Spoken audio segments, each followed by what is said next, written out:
Let me tell you exactly how this happened, because I need you to understand it wasn't my idea. None of it was my idea. I was perfectly fine. I had my routine, my drafting table, my Thursday night wine, and my daughter Lily, who is 8 years old and somehow already better at making friends than I have ever been in my entire adult life. That was enough. That was, I had decided, more than enough. And then Priya happened. Priya always happens. It was a Wednesday. I know it was a Wednesday because Lily had soccer practice, and I was sitting in my car in the parking lot of Riverside Elementary, eating a granola bar and answering emails on my phone like a completely functional human being. Priya knocked on my passenger window. She does this, appears without warning, like a very enthusiastic weather event. I unlocked the door. She slid in, already talking. She said she'd found me a date. Just like that. No preamble, no asking if I wanted one, no acknowledging that I had explicitly told her 6 separate times that I was not looking. She showed me the app on her phone. She had already created my profile. There was a photo of me from her sister's wedding 2 years ago, the one where I look like I'm not actively dreading social interaction, which is rare and apparently useful. I told her to delete it. She told me the date was already scheduled for Saturday. I said that was insane. She said insane was spending another Friday night rearranging my bookcase by color. I opened my mouth to argue, and then I realized I had, in fact, done exactly that the previous Friday. I closed my mouth. She smiled. It was insufferable. The plan, as she explained it with the energy of someone announcing a military operation, was simple. A restaurant downtown, orchard and vine, the kind of place with exposed brick and a menu that changes seasonally. 7 p.m. My date's name was Dana. That was all I was told. Priya said she wanted it to feel organic. I said nothing about this situation felt organic. She said I was going anyway. I spent the next 3 days negotiating with myself. I made a list of reasons to cancel. It was a good list. Thorough, logical, emotionally sound. Then Lily asked me why I was frowning at my notebook, and I told her I was just working, which was technically true in the sense that I was doing emotional labor, and she said, "You look like you do when you're scared of something, Mama." And I put the notebook down. Lily has this quality. She doesn't mean to be profound. She's 8. She's mostly concerned with Minecraft and whether we have the right kind of juice boxes. But she says these things sometimes. Accurate, simple things. And they land like a stone dropped in still water.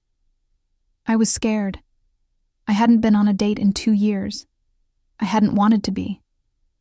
And I still wasn't sure I wanted to. But I ironed a blouse anyway. Saturday came too fast.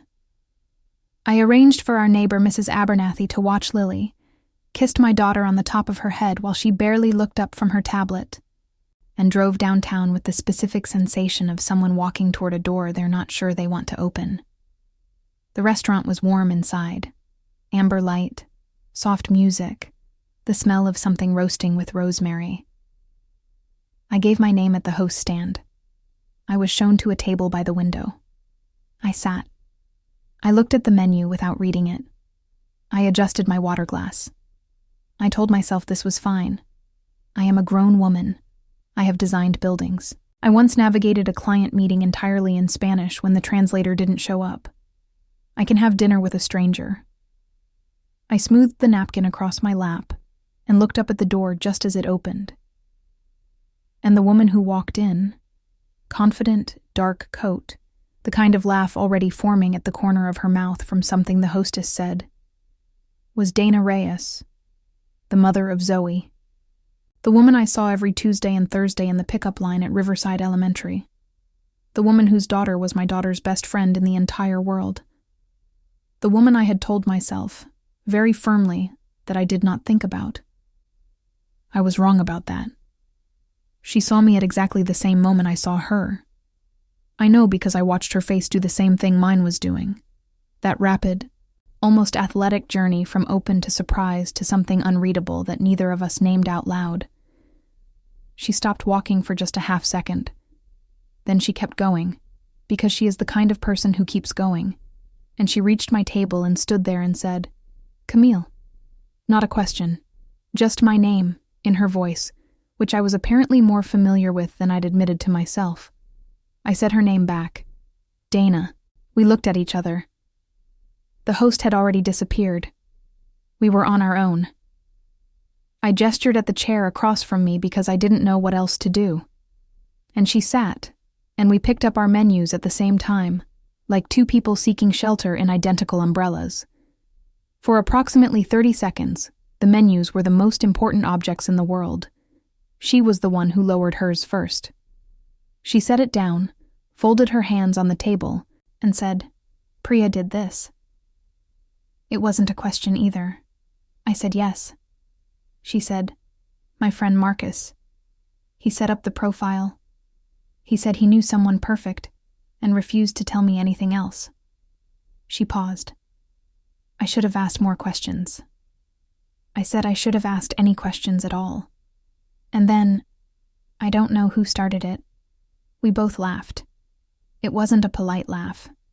It was the real kind. Slightly too loud. The kind that releases something that had been sitting tight in your chest. The couple at the next table glanced over. I didn't care.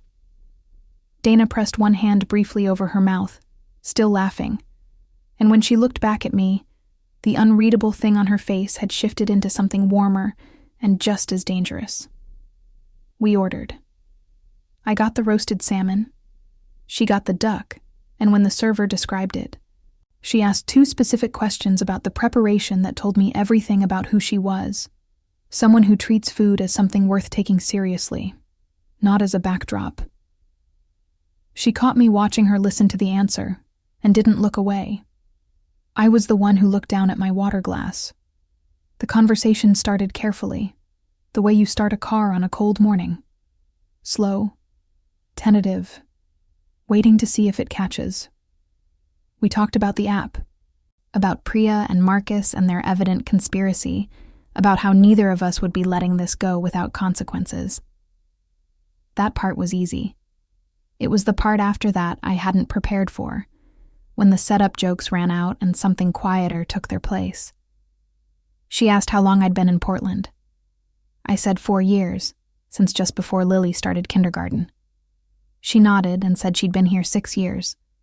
Came from Miami after things shifted. I didn't push on things shifted. She didn't offer more.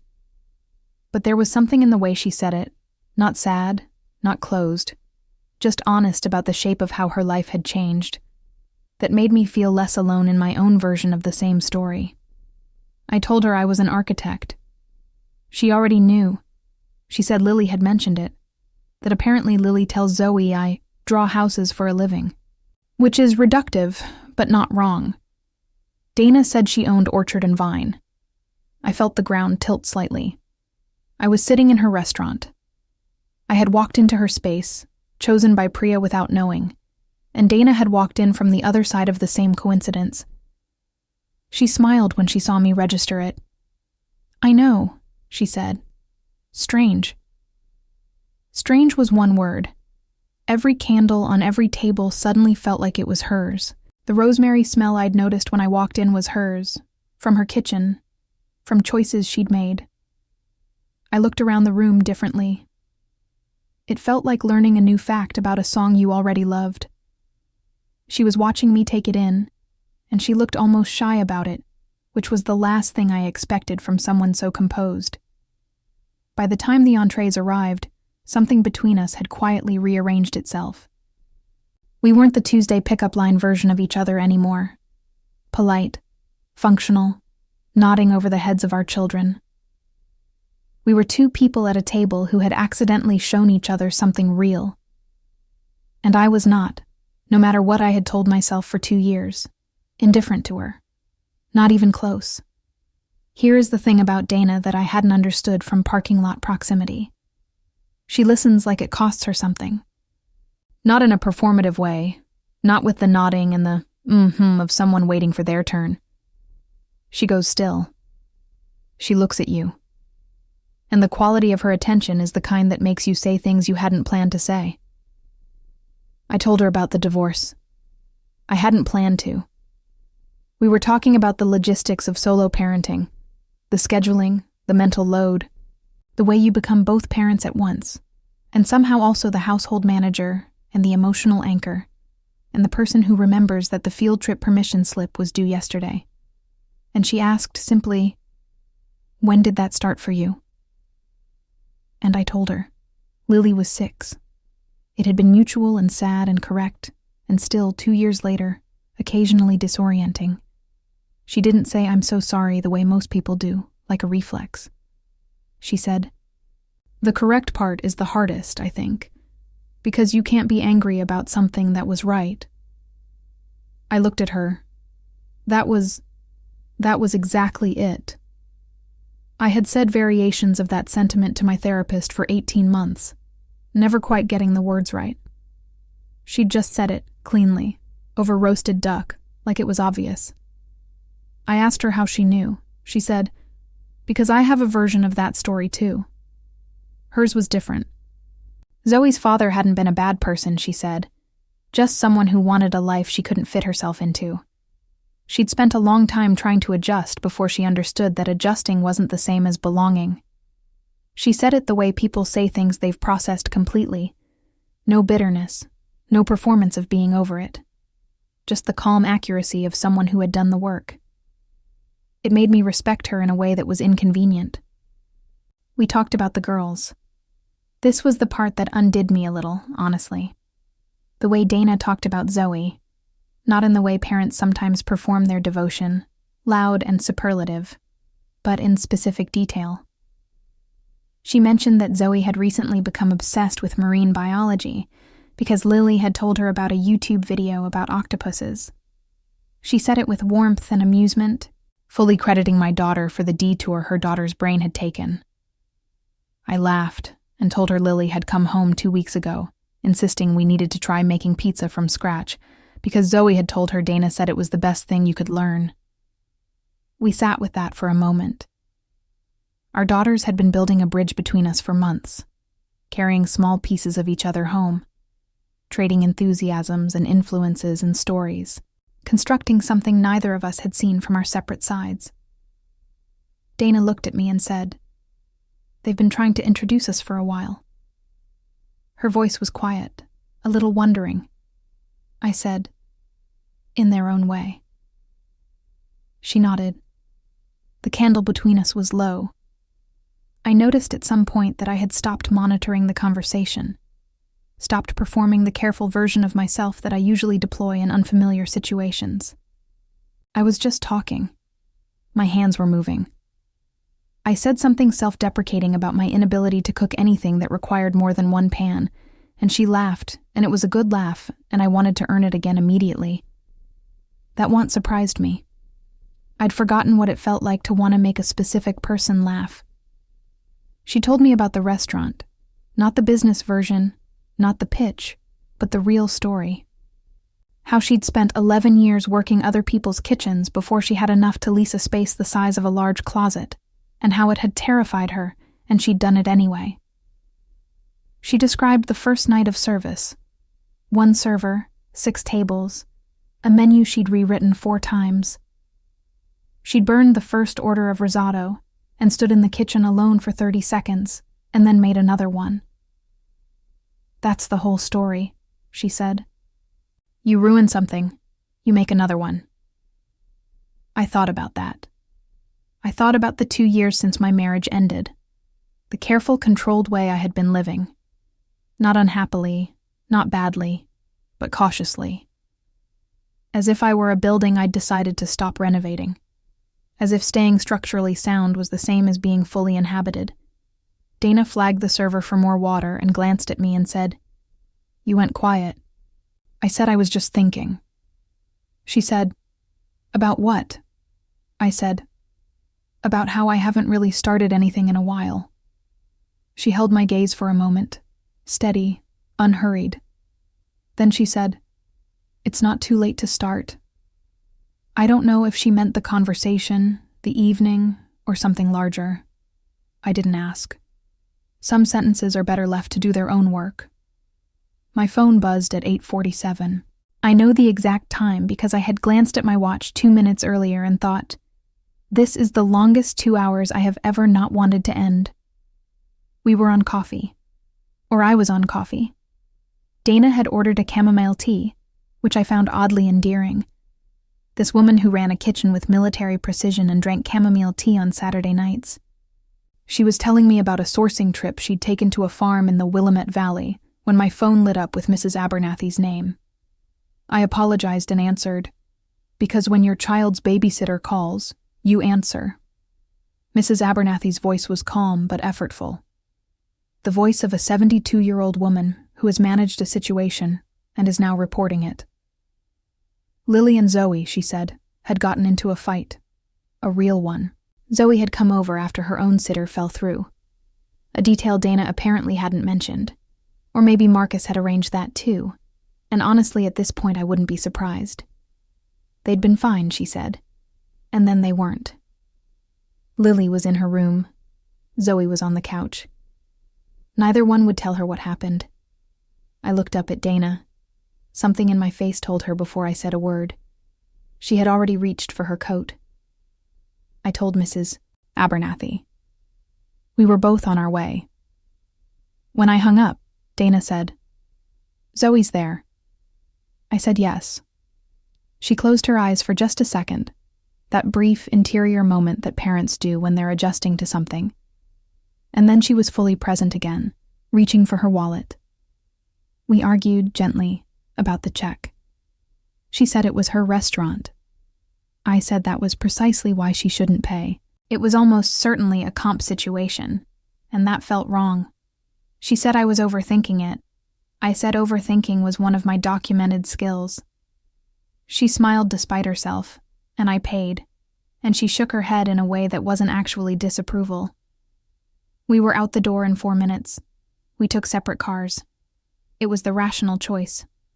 It was also, after 2 hours of that table and that light and that particular quality of her attention, jarring in a way I hadn't expected. I sat in my car for 30 seconds before starting it. The restaurant window was lit from inside, warm and amber. I thought, I was in there. That was real. Then I pulled out into the street. Mrs. Abernathy let us in with the brisk efficiency of a woman who had corralled harder situations than 2 8-year-olds in a standoff. Lily was in her room, face closed. Zoe was on the couch with her arms folded, jaw set. And seeing her, this small replica of Dana's composure assembled into defiance, made me press my lips together to keep from saying something inadvisable. Dana crouched in front of Zoe and spoke quietly. I went to Lily. She wouldn't tell me what happened right away. She stared at the ceiling with the theatrical intensity of someone auditioning for a film about staring at ceilings. I sat on the edge of her bed. I didn't push. Eventually, she said, quietly, into the ceiling, Zoe said maybe if our moms fell in love, we could be like sisters. A pause. And I said that was dumb, and Zoe got upset. Another pause. And then I felt bad because it wasn't dumb. I just got scared. I sat with that for a moment. 8 years old, already navigating the gap between what you feel and what you allow yourself to say. I smoothed the hair back from her forehead and told her that wasn't dumb at all. Zoe's idea, or her being scared of it. She looked at me sideways. She said, "Did you like her, Mama?" I said I did. She considered this with great seriousness. She said, "Okay." Then she said she wanted to go apologize to Zoe. We came back down the hall to find Zoe and Dana in the kitchen. Dana was making the girls toast, because apparently her first instinct in any situation was to feed people, and Zoe was watching her with wet eyes that were almost done being wet. Lily walked in and said, "Zoe, I'm sorry I said it was dumb." Zoe turned around. They regarded each other for a second with the specific gravity that only children can put into a moment. Then Zoe said, "It's okay. I shouldn't have said it in front of Mrs. Abernathy." They hugged with the sudden fierceness of people who'd scared themselves with the idea of losing each other. Dana and I stood on opposite sides of the kitchen and watched. Neither of us spoke. The toast popped. Mrs. Abernathy left with the tidy satisfaction of someone whose services were no longer required. The girls ate their toast at the kitchen counter with the focused peace of a ceasefire, talking again, quietly at first, and then with more momentum, sliding back toward each other the way they always did, like the fight had been a temporary detour on a road they knew by heart. I made tea. Dana leaned against the counter and watched me navigate my own kitchen, with an expression I couldn't fully decode. I handed her a mug. Our fingers touched briefly in the exchange. Not dramatically, not slowly, just the ordinary overlap of two people passing something warm between them. But I noticed it. I noticed it in the specific way you notice a sound that stops rather than a sound that starts. She wrapped both hands around the mug and thanked me and looked down at it like she was thinking about more than tea. The girls asked, with the casual confidence of children who already knew the answer, if Zoe could sleep over. I looked at Dana. Dana looked at me. There was a conversation in that look that neither of us had words for yet. I said yes. Zoe immediately asked if she could borrow Lily's purple pajamas. That was it. The crisis, the fight, the weight of the evening, all of it metabolized in approximately 4 minutes by 2 8-year-olds who had already moved on. They disappeared up the stairs in a wave of noise. The kitchen went quiet. Dana set her mug down and said, "I should probably," and then stopped. I waited. She looked at the stairs, then back at me. "Zoe's happy here," she said.